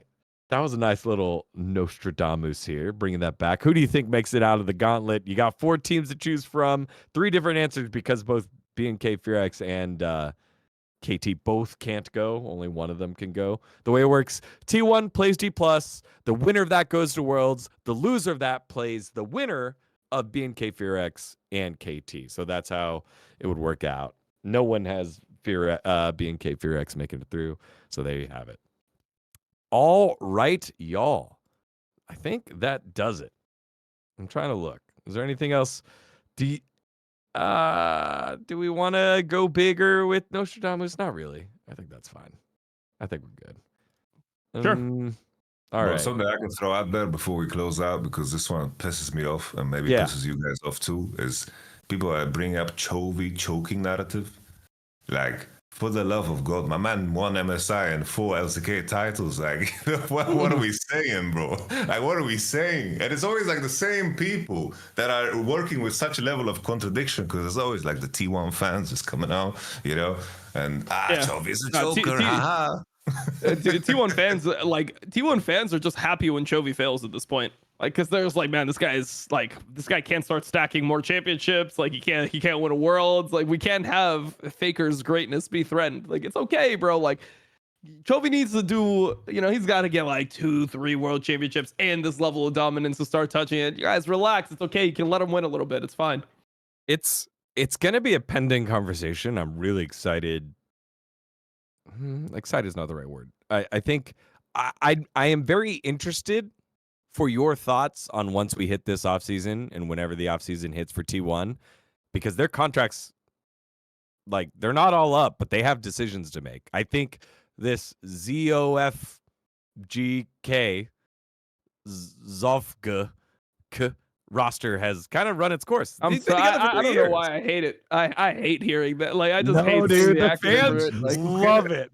I'm telling you, it so much. I brought a friend to Lol Park on a T1 day. I didn't even know it was a T1 day. I just brought him to be like, hey, look, here's Lol Park. They have a great like setup. Here's all the jerseys on mannequins. Here's like our trophy. Here's the championship ring. Here's the Hall of Fame. There's all this great stuff here at Lol Park. If you ever have the opportunity to go, even if it's non-game day, like, you should come. But on a game day when T1 comes, they're like, I didn't mean to be rude, but there are so many women here. And I'm like, yes, all because of ZOFMGK, whatever, M, where's the M coming from, bro? ZOFGK. Like, they love that team. They love that acronym. T1 has made them into superheroes. And I think it's just, it's run its course. Like, even if they win, I don't think they stay together. I think it should run its course. If they win worlds again, I think they stay together for sure. But like, I mean, I don't know. They're just very meta dependent. Like, they have very clear flaws as a team that they just don't seem to be able to get over, right? Yeah, and I think the way the game is moving is actually very bad for them, because if you think about how they've always played, they play strong side top and strong side bot at the same time with like a weak side mid, and jungle just does whatever he thinks like is best to cover one of the lanes. Like, they want to just play really abusive top lanes, really abusive bot lanes, and just like hammer people in both of those lanes. And with lane swaps, it kills it. And with people like playing more as a unit, roaming mid, doing all this type of stuff, it makes it harder as well. So I just think that it's just not a great meta for them. But it's not even like a meta. It's just like the way that the game has adapted. I think it's just been bad for them. And I don't see that, unless Riot like really does something crazy, because you see they keep on increasing. Like, the turret defense of it, like, it might as well be untouchable for the first 5 minutes with how they fucking made these changes. But still, people are doing it because they just realize, even if it's a 3-plate trade for 0, like, just dodging early lanes in really bad matchups matters so fucking much. Yeah.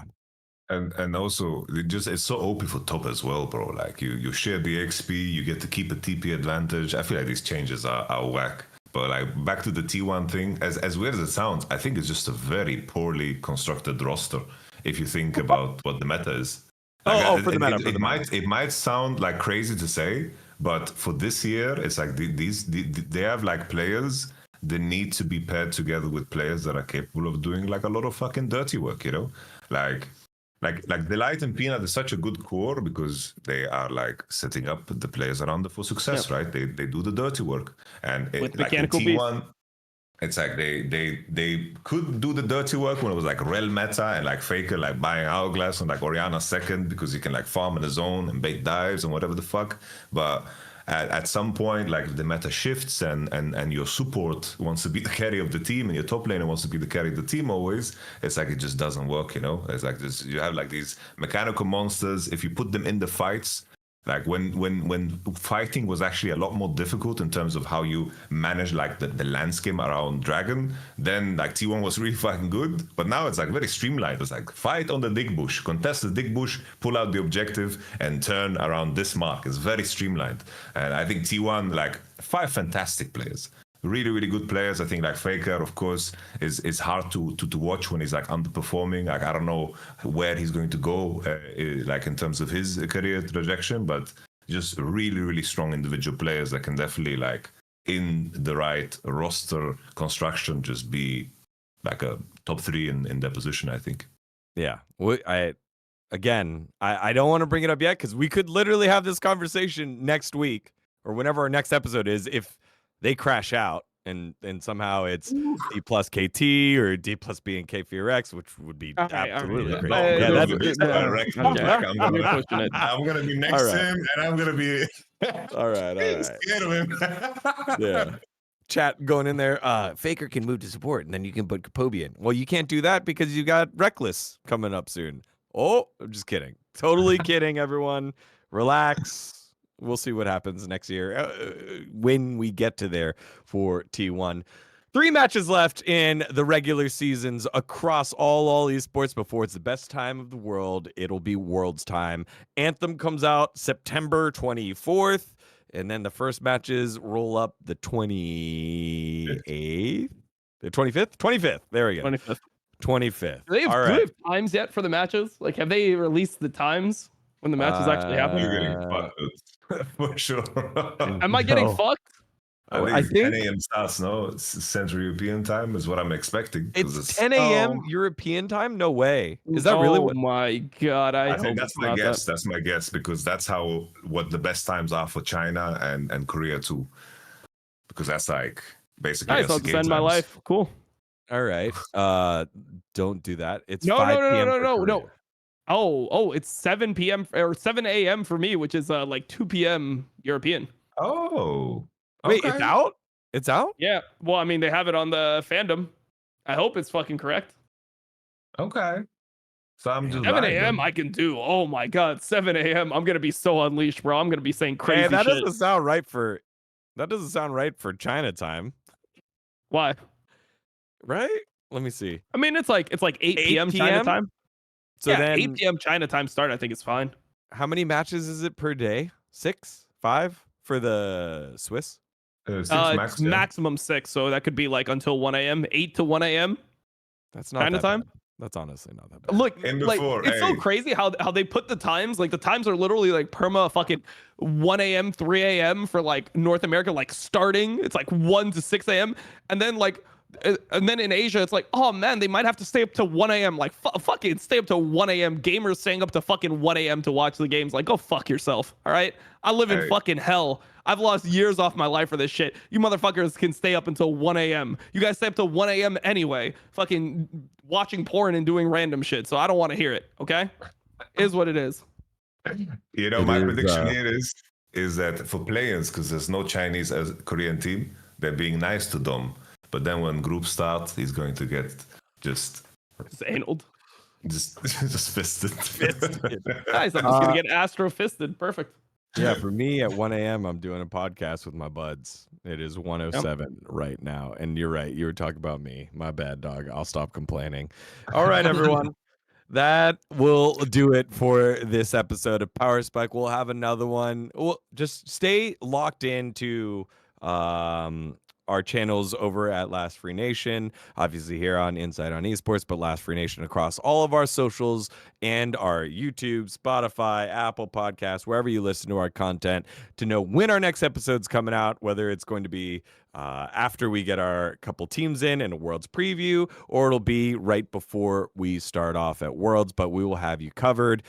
Dom, will you be doing the Worlds like team rank list together? What is your content forecast here? Oh, so I made a decision today. I'm gonna do something I've never done before. I'm gonna rank every major region player at Worlds. I'm gonna go 70 deep. 70 fucking deep. Every player at Worlds will be ranked by me from a major region. Yeah. What about you? Yeah, but almost 3 times more than usual. Yeah. Oh, okay. I'm gonna rank every major region and minor region play. Now, I'm kidding. No, like my plan. My plan is to I'm gonna do the breakdown of each major region team, and in those videos also like do a ranking and then like cut it together in terms of my like expectations. I was planning to do a top 20. I was hoping that at some point we're gonna do like some comparison conversation, because those are always like interesting to see similarities and so forth. But if he's swinging his dick like this, like I need to also swing. So maybe I need to rethink my strategy, because as colleagues, competitors, you know how it works. Yeah. God. All right. Well, you know, it was bad because I've told everyone what my strategy is, but now I've got like word out. So if people copy me, I'll copyright strike them. I'll copyright strike all their content and just, I'll do 49. Report them to fucking YouTube. all right. I will do 69 players. There we go. Boom. Boom. That makes me There the it is. outlier. The Yamato style. And just All right. leave Ayla off, and we just have to figure out where he goes. He's going to Worlds, man. Fucking He's also JoJo's going to at home. 70th place. He's going 70th place, bro. It is what it is. Would you rather be 70th place at Worlds or not going to Worlds at all when you were supposed to go as the #1 seed? Honestly, if it's Dom's list, bro. If I'm 70, fucking number 70 of Dom's list, like that's the most important thing for me, bro. That's the only reason I would ever play at Worlds as a player. Everything else is just vain and boring and pointless. Can we get a co-stream power ranking? That's what I want. That's what the people want. Start the conversation. Then it goes around like power ranking. Yeah. World's co-stream power ranking. They're gonna release it all. I want you ranking like the fucking the Brazilian co-stream against Latin co-stream. It's gonna be a fire. All right, y'all. That's gonna do it here for Power Spike. We'll catch you guys next week for more action. Until then, see you later.